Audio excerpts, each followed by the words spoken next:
Bien, habíamos concluido nuestra reunión anterior con esta afirmación de Lacan en la que distinguía a la angustia por ser entre los afectos un afecto que no engaña.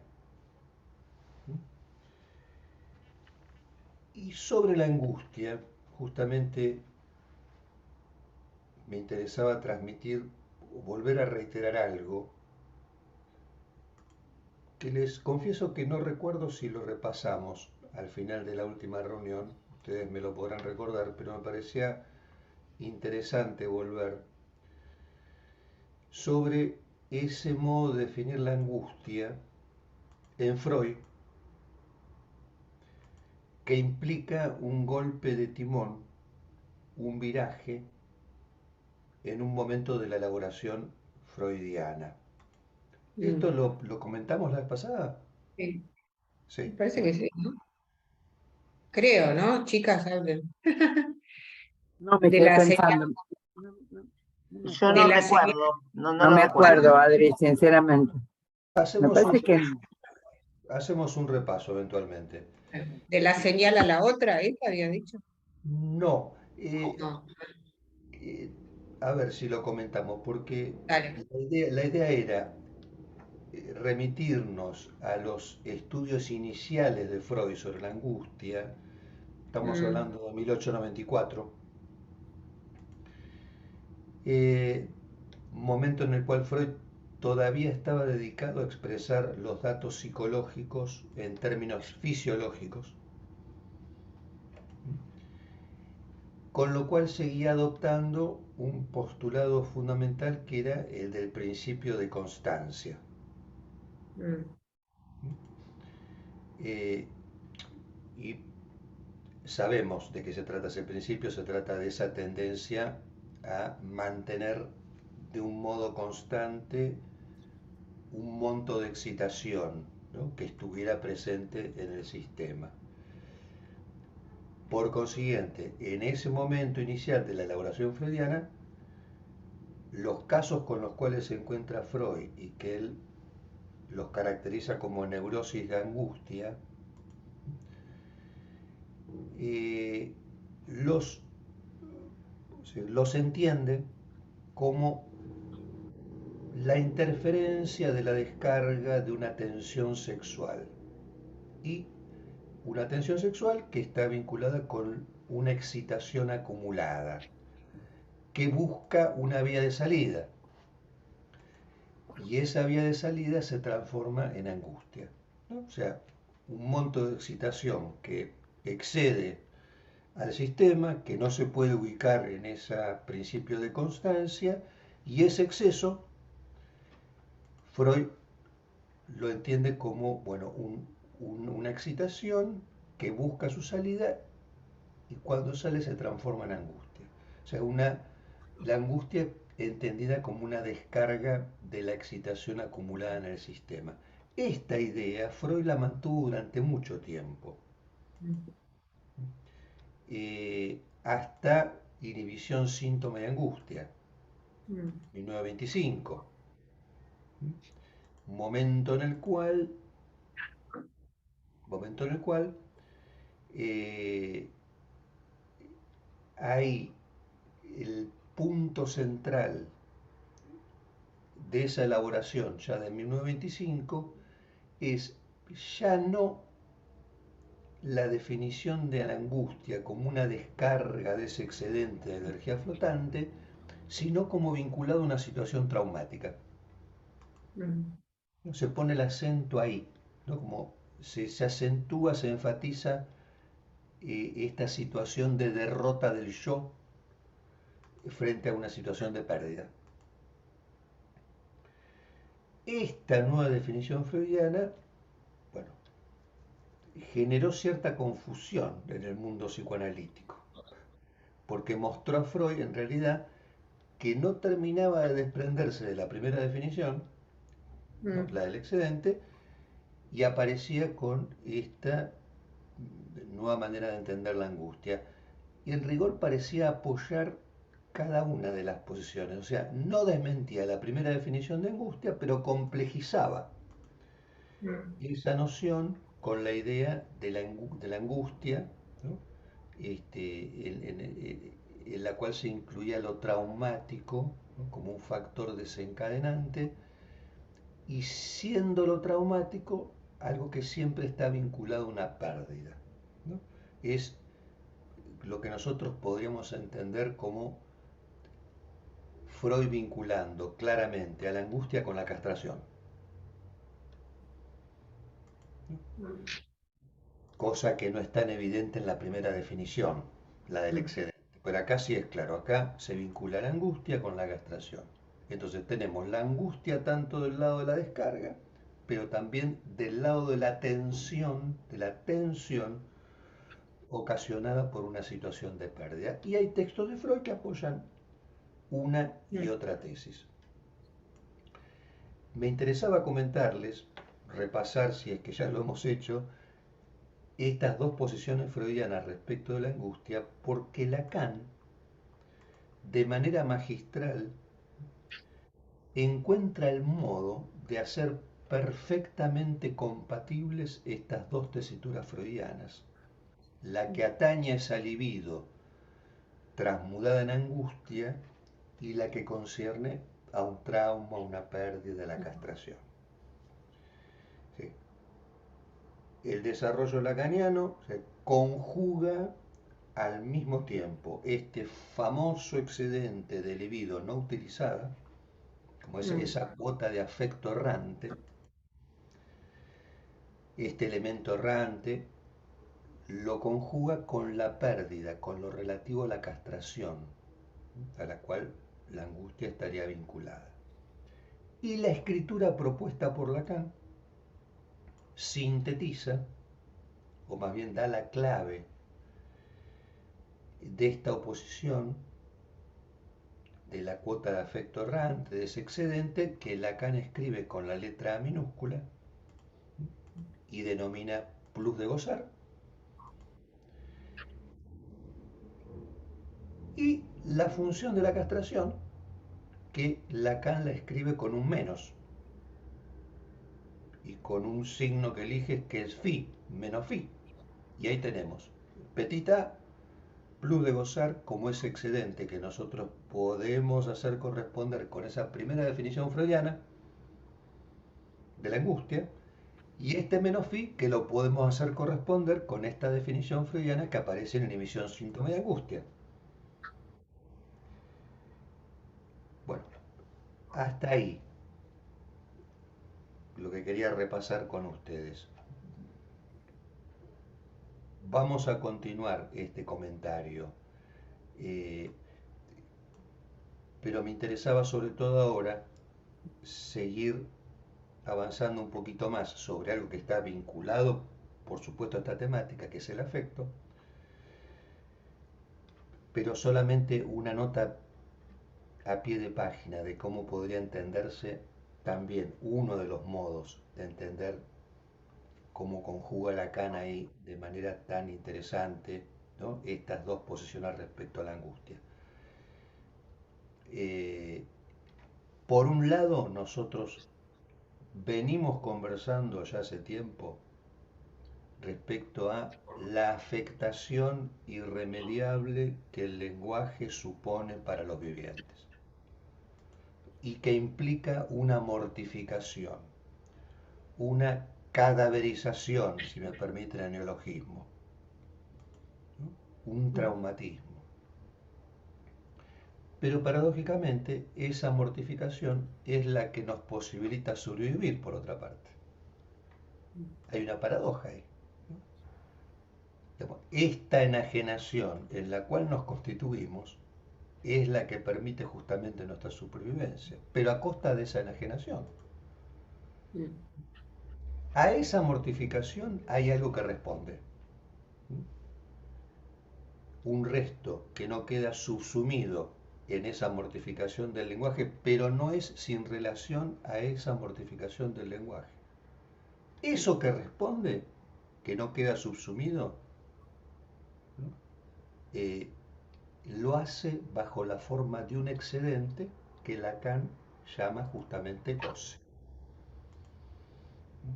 y que está vinculado justamente con ese afecto errante al cual estamos haciendo referencia en este breve recorrido que estamos haciendo sobre el afecto, porque es un tema que está mencionado acá en televisión.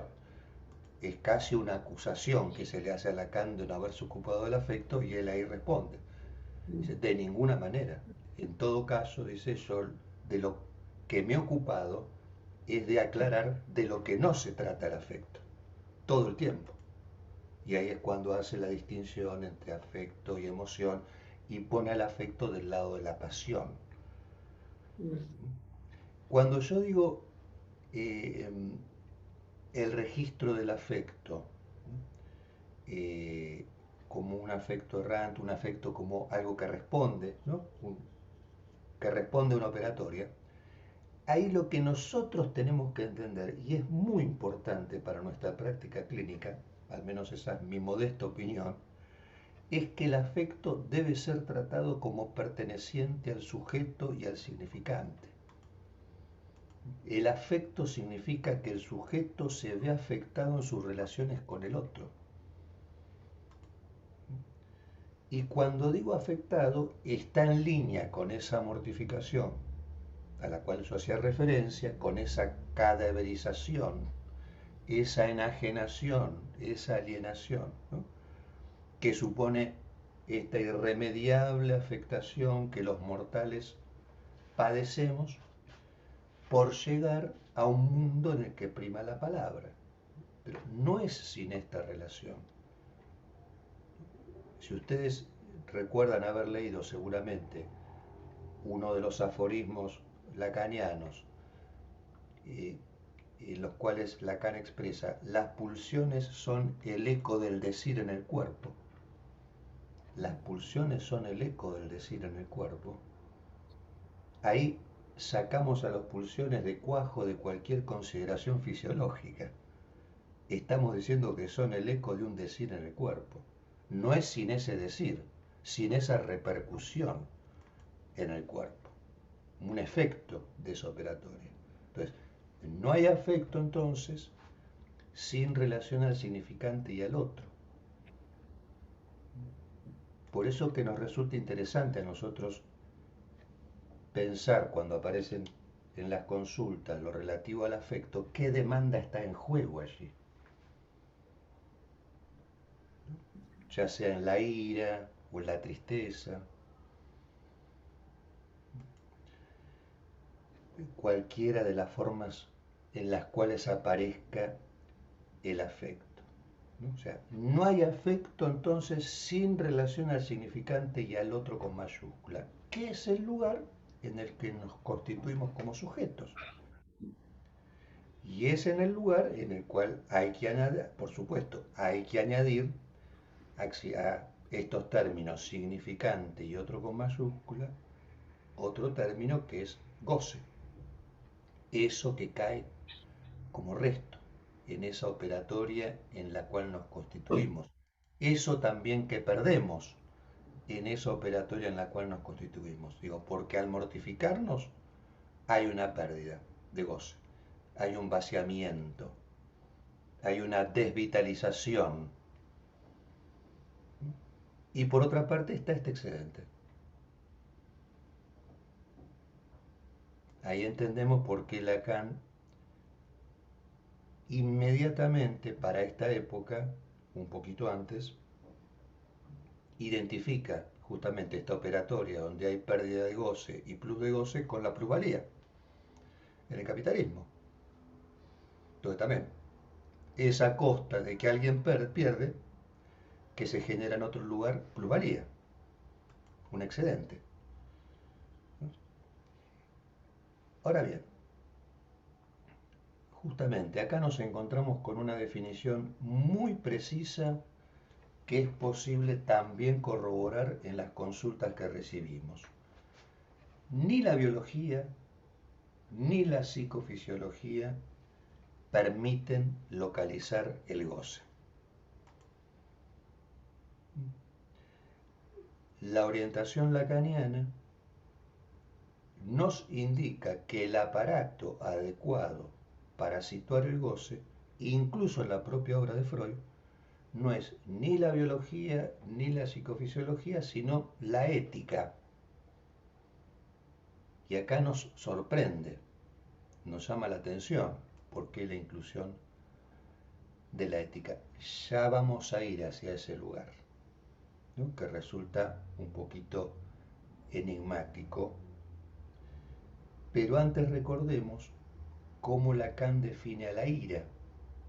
¿No se acuerdan? Nos enojamos cuando las clavijitas no entran en los agujeritos, ¿no? La ira, en ese sentido, no se define por una emoción impresa en el cuerpo, ¿no? Sino por la relación del sujeto con el otro con mayúscula.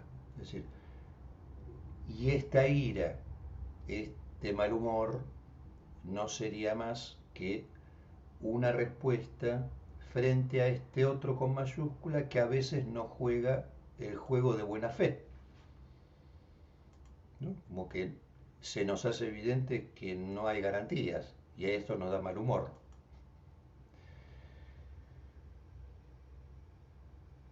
Bueno, por supuesto, cuando yo menciono este término otro con mayúscula, justamente tenemos que imaginar nosotros que el otro con mayúscula está vinculado para nosotros a algo que puede ofrecer garantías de que las cosas funcionen.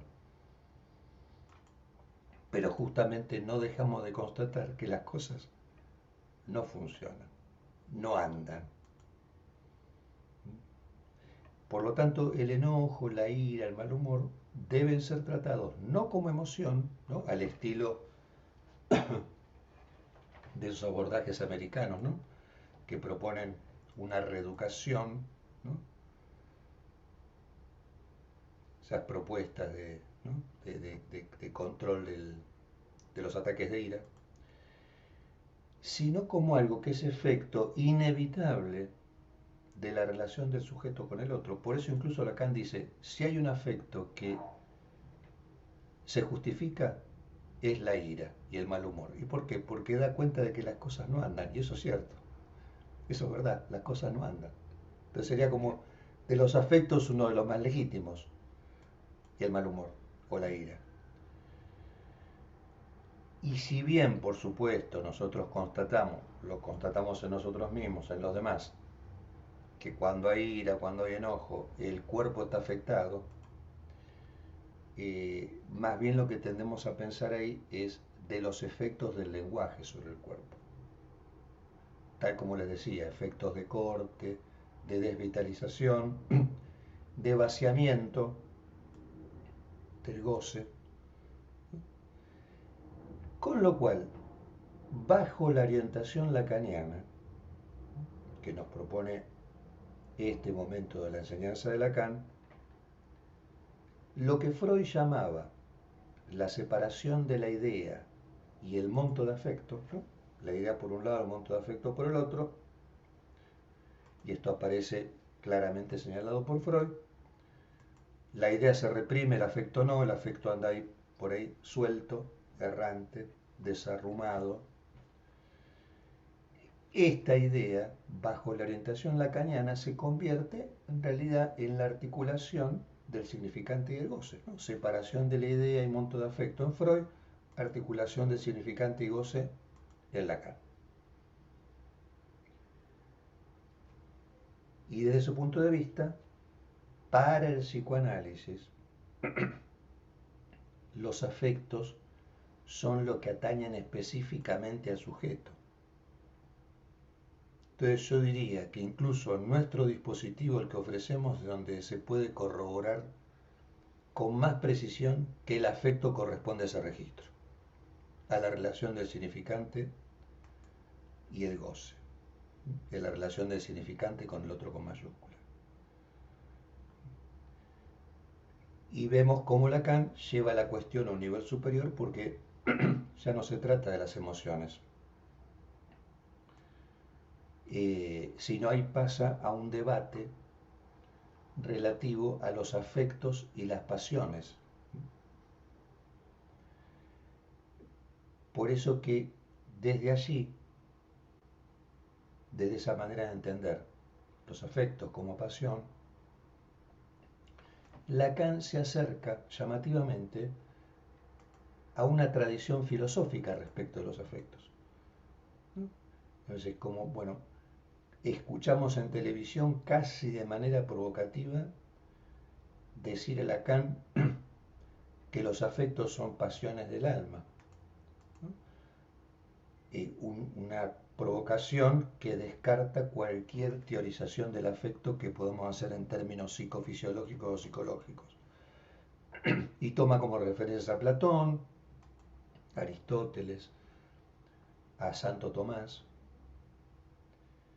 Fíjense, él dice, cuando hay que recurrir a lo que se ha dicho de más seguro en el afecto, vayamos a Platón, a Aristóteles, a Santo Tomás, es, una, es un descaro proponer tal cosa, ¿no? Porque es barrer de golpe toda esta fenomenología de las emociones que se plantea desde la psicología.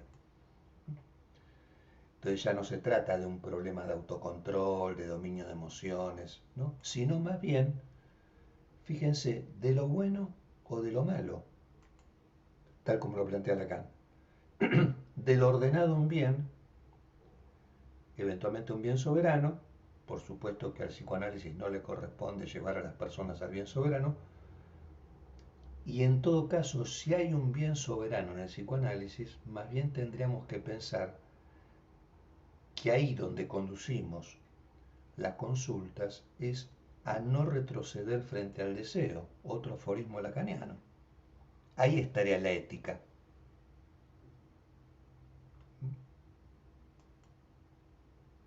Entendiendo la ética también como algo no realizado, ¿no? Como algo que tiene que advenir. No lo damos por supuesto. No retroceder frente al deseo. Y acá Lacan da un ejemplo de un afecto que sí retrocede ante el deseo y a ese afecto lo denomina tristeza. Incluso dice, es una falta moral, es una cobardía la tristeza.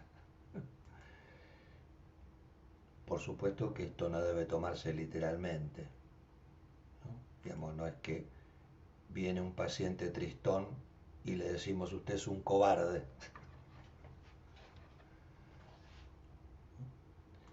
Pero manejamos esa idea de que hay como un retroceder respecto del deseo allí, eh,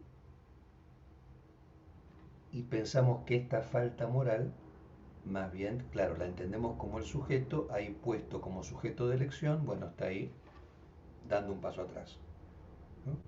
Y mostrándose refractario a un bien decir, ¿no? Se podría denominar. Digo, en tanto justamente Lacan define la ética del psicoanálisis como una ética del bien decir. ¿Por qué es un bien decir?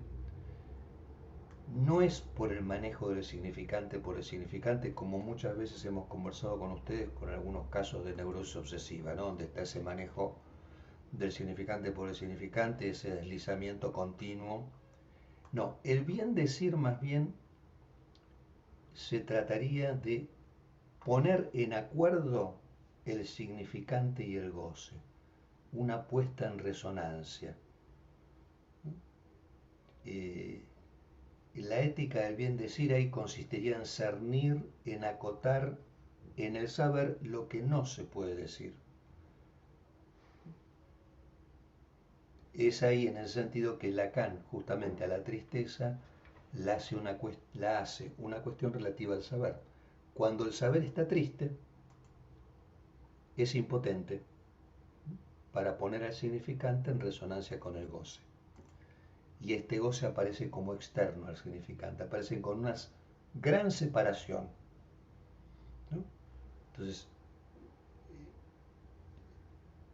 fíjense que incluso Lacan llega a decir, habría que ahondar un poquito más sobre esto, ¿no?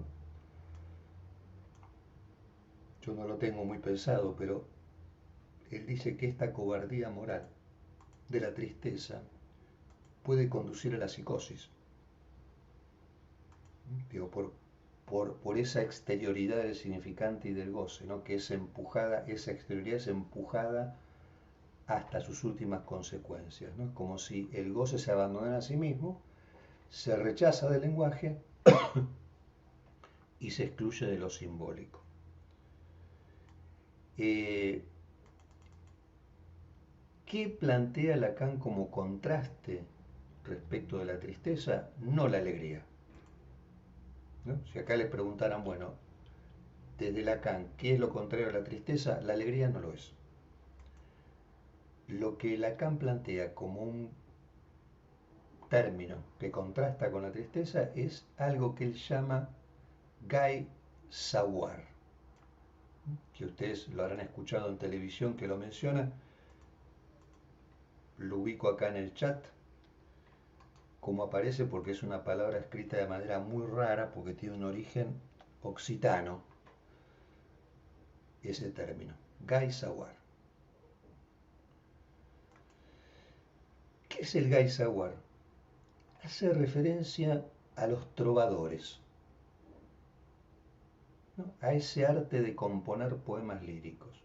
Fíjense que acá ya escuchamos poemas y empezamos a entender que en el poema hay una resonancia entre el significante y el goce, algo que toca el cuerpo, ¿no? Algo que pone en juego una rítmica, una cadencia, una melodía.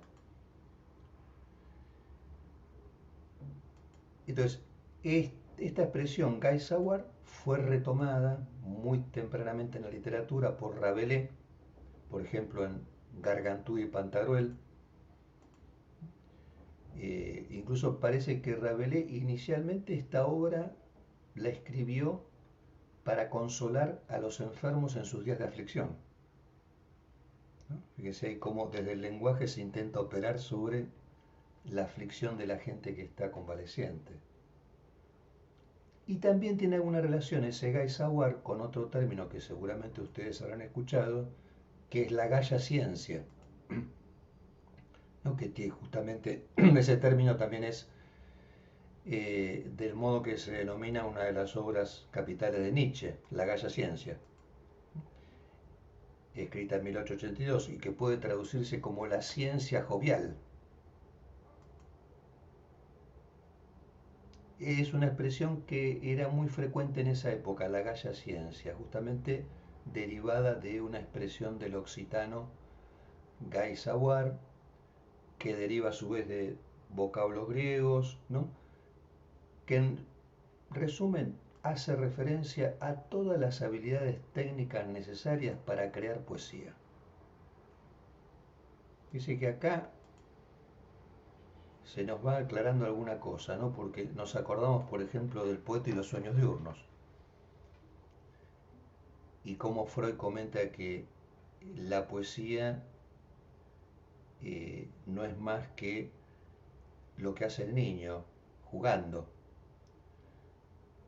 Lo que el niño hace con objetos, jugar, el poeta lo hace con palabras y crea un mundo propio, ¿no?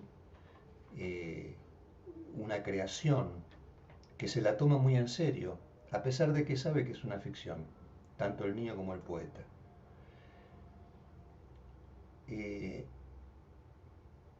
Este Guy Sawar, que sería esa habilidad para la poesía, justamente lo que admite ese Guy Sawar, ese entusiasmo, es que el goce, sí, por supuesto, no es absorbible en el saber.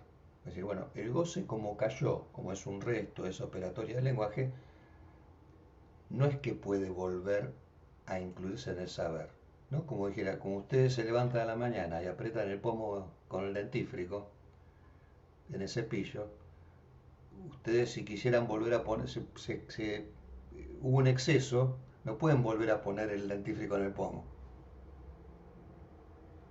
Bueno, lo mismo pasa con el goce.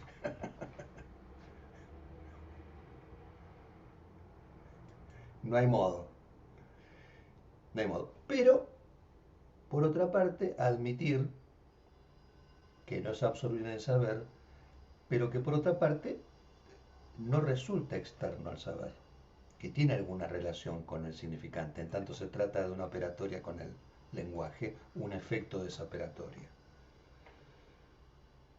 Entonces sería un modo, este entusiasmo, esta apuesta al entusiasmo, no un saber todopoderoso, ¿no? Sino que se trata de aquella manera de proceder que permitiría pasar de la impotencia, que es propia de la tristeza. Ustedes están con alguien triste, les habrá ocurrido, sea familiar o paciente, y uno no hay modo, no hay cosa que uno le diga que lo saque, ¿no?, de ese estado de impotencia y que se muestre refractario. Entonces el entusiasmo lo que permitiría es pasar de la impotencia a la imposibilidad, que ya estamos en otro campo, ahí es como conectarse con lo imposible del saber. Y conectarse con la imposibilidad del saber es tocar lo real, según Lacan. Pero para eso hay que remar, ¿no? Por eso nosotros pedimos que los pacientes hablen y no paren de hablar,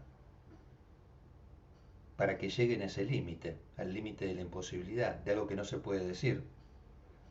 Pero hay que remar para eso, ¿eh?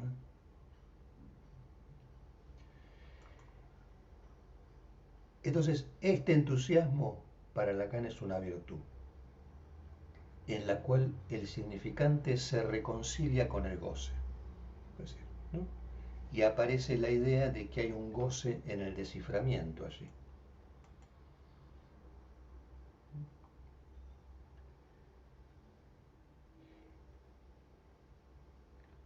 Y Lacan, al evocar el entusiasmo, también dice que ese entusiasmo acompaña la idea de que ese excedente de goce se ubica como causa del deseo. Con lo cual el deseo ahí, fíjense, cuando nosotros pensamos en deseo, en psicoanálisis, no pensamos en deseo de un objeto o deseo de un ideal, sino el deseo como efecto de una pérdida.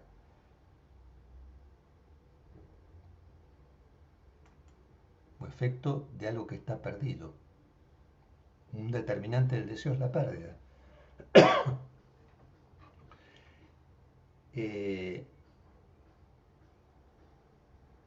Y más bien pensamos que lo que motoriza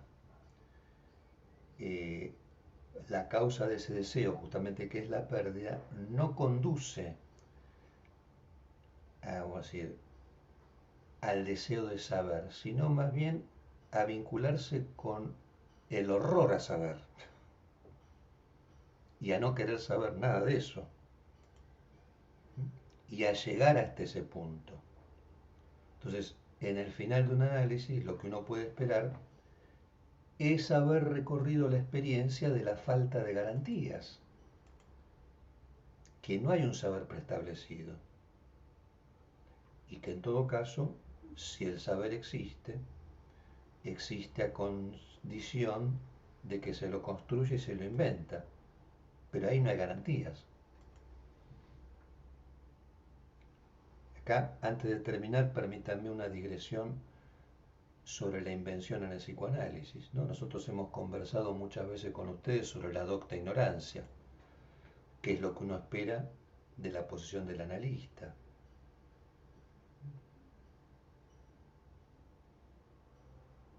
Esta referencia a la invención nos da la oportunidad de ir hacia ese lugar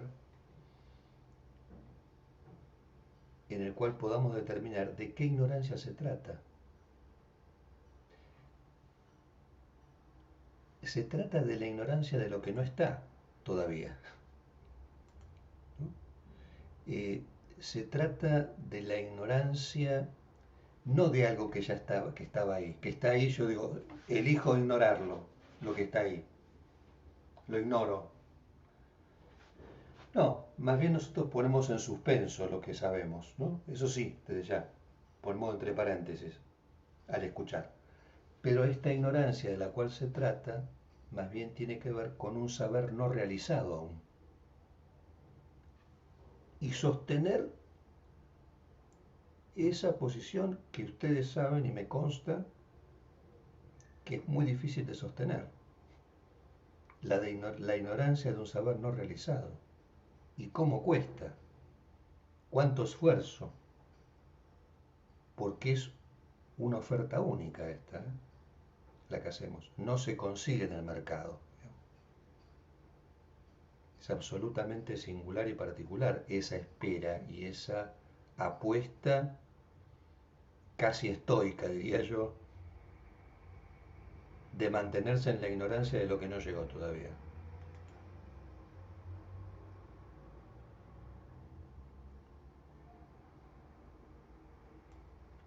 El sentido de la ignorancia en psicoanálisis, justamente su virtud, eso por lo que resulta adecuada la ignorancia, es que es la ignorancia de algo que no hay. Por eso Lacan pudo hablar de la invención del saber, y no del descubrimiento, sino de la invención, ¿no? Por eso a él le gustaba esa frase de Picasso que decía: yo no busco encuentro.